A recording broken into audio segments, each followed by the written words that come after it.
I stress the pediatric part of my career because the reason that I've gotten involved in this race is because I'm very concerned about the future of our children. And the direction of our country is one that does not portend well unless we, the people, intervene and retake our rightful place at the pinnacle. And I just want to make it clear that I'm grateful to be here with all of you again, and welcome the addition of Carly Fiorina as well. What were you thinking about on the stage when you said that? And be honest, man. And more broadly, is experience in government not important for a president to have? Typically, politicians do things that are politically expedient, and they are looking for whatever their particular goal is. That is not the reason that I have gotten into this thing. I am extraordinarily concerned about the direction of this country, the divisiveness that is going on, the fiscal irresponsibility, the failure to take a leadership position in the world. All of those things will lead to a situation where the next generation will not have a chance that we've had now. So I don't want to really get into describing who's a politician and who's not a politician, but I think the people have kind of made that decision for themselves already and will continue to do so as time goes on. Thank you, Dr. Carson. It wasn't me. You know, when I entered this race, all the political pundits said it's impossible, you can't do it because you're not connected with the money, and there's no way that you can raise what you need in order to compete successfully. I in no way am willing to get in the bed with special interest groups or lick the boots of billionaires. I have said to the people, if they want me to do this, please get involved. And we now have over 500,000 donations, and the money is coming in. But the pundits forgot about one thing, and that is the people, and they are really in charge. Thank you, Dr. Carson. Let's move it to Russia. He said, quote, people who say that have no idea what this entails. Why do you say that, Dr. Carson? Well, first of all, recognize that we have an incredible illegal immigration problem. I was down in Arizona a few weeks ago at the border. I mean, the fences that were there were not manned. And those are the kind of fences when I was a kid that would barely slow us down. So I don't see any purpose in having that. Now, what we need to do is look at something that actually works. Yuma County, Arizona, they stopped 97% of the illegal immigration through there. They put in a double fence with a road so that there was quick access by the enforcement people. If we don't seal the border, the rest of the stuff really doesn't matter. It's kind of ridiculous, all the other things that we talk about. We have the ability to do it. We don't have the will to do it. There was one area where they had cut a hole in the fence, and to prepare it, they put a few strands of barbed wire across. Well, the photographers who were there with us, they wanted to photograph us from the side of the Mexicans, and they went through there, and they were not physically fit people, and they took their cameras and things with them and shot us from the other side. That's how easy it is to get across. And the drugs, I mean, it goes on and on and on. ICE tells them to release these people. 67,000 criminals released onto our property. It's ridiculous. With all due respect, Dr. Carson, you said about Donald Trump's plan to immediately deport 11 to 12 million undocumented immigrants. People who say that have no idea what this entails. Why not? Well, I have also said, if anybody knows how to do that, that I would be willing to listen.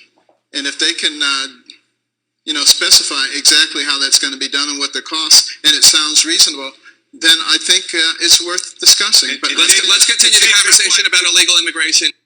I was just reading the Wall Street Journal quote, but please tell us. Well, what I said, after we seal the borders, after we turn off the spigot that dispenses all the goodies, so we don't have people coming in here, including employment, that people who had a pristine record, we should consider allowing them to become guest workers primarily in the agricultural sphere, because that's the place where Americans don't seem to want to work. That's what I said. And they have a 6-month period to do that. If they don't do it within that time period, then they become illegal. And as illegals, they will be treated as such. Okay, from the horse's mouth. Senator Cruz, does that fit your question? Senator Cruz describes plans such as yours as amnesty. Why is your plan not amnesty? My plan is not amnesty for a number of reasons. Number one, I've talked to farmers, and they said they cannot hire Americans to do the kind of job that I'm talking about. And the second reason is because the individuals who register as guest workers, they don't get to vote, they are not American citizens, and they don't get the rights and privileges of American citizens. So that's the key. But the other thing that I want to bring up is I mentioned something earlier, I think it was just sort of glossed over. I talked about the success in Yuma County. I mean, incredible success. And the Department of Justice said, no, we don't want to do that. That's too successful. We don't have to keep reinventing the wheel. All we have to do is look at things that work. All we have to do is use a little common sense. Thank you, Dr. Carson. Dr. Carson, you support scrapping the entire tax code and replacing it with a flat tax based on the principle of tithing from the Bible. If you make $10 billion, you pay $1 billion in taxes. If you make $10, you pay $1 in taxes. Donald Trump believes in progressive taxation. He says it's not right that rich people pay the same as the poor. Tell Donald Trump why his ideas on taxes are wrong. It's all about America. The people who say the guy who paid $1 billion because he had 10, he's still got $9 billion left.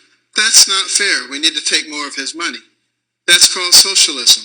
That doesn't work so well. What made America into a great nation was the fact that we said, that guy just put in $1 billion. Let's create an environment that's even more conducive to his success so that next year he can put in $2 billion.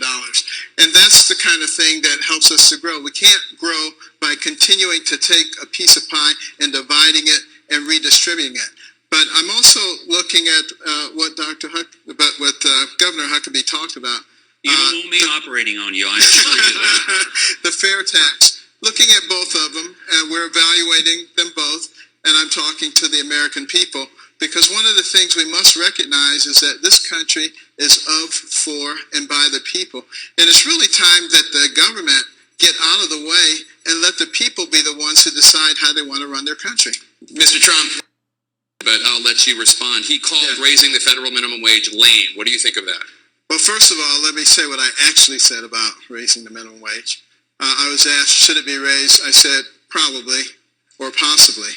But what I added, which I think is the most important thing, is I said we need to get both sides of this issue to sit down and talk about it, negotiate a reasonable minimum wage, and index that so that we never have to have this conversation again in the history of America. I think we also have to have two minimum wages, a starter and a sustaining, because how are young people ever going to get a job if you have such a high minimum wage that it makes it impractical to hire them? Thank you, Dr. Carson. I want to now turn to Hugh. Just that issue, because you said I didn't answer, and I did. I said I haven't had an opportunity to weigh in on foreign policy, and I just want to mention that when the issue occurred in 2003, I suggested to President Bush that he not go to war. Okay, so I just want that on the record.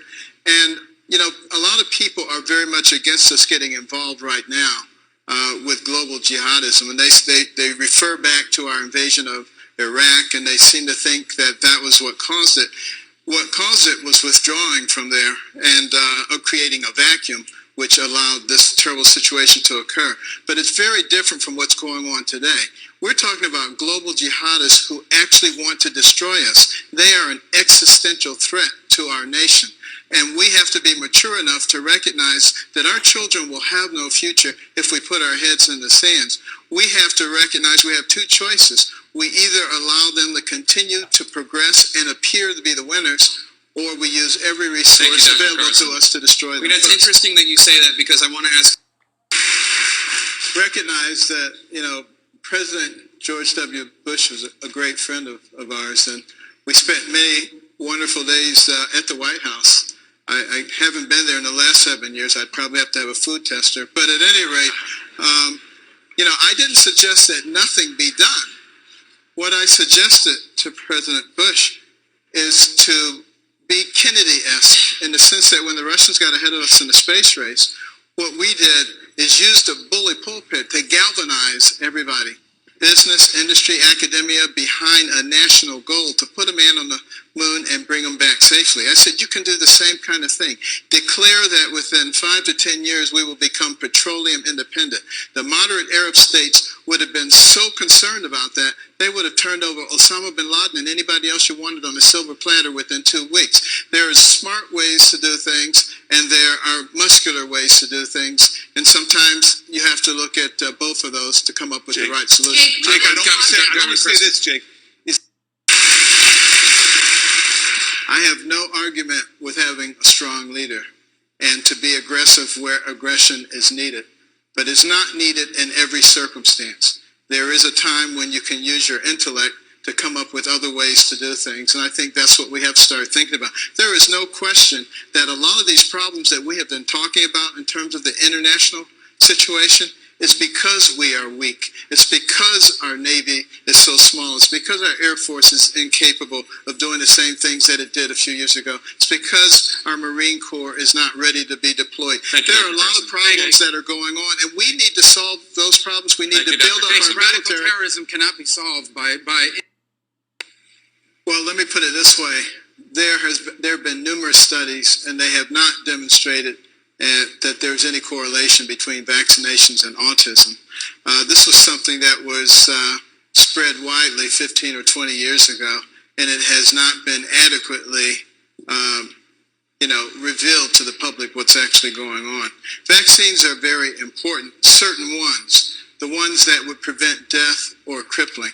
There are others, there are a multitude of vaccines which probably don't fit in that category, and there should be some discretion in those cases. But, a lot of this is pushed by big government, and I think that's one of the things that people so vehemently want to get rid of big government. We have 4.1 million federal employees, 650 federal agencies and departments. That's why they have to take so much of our taxes. Should he stop saying it? Should he stop saying the vaccines cause autism? Well, I've just explained it to him. He can read about it if he wants to. I think he's an intelligent man and will make the correct decision after getting the real facts. Mr. Trump, as president.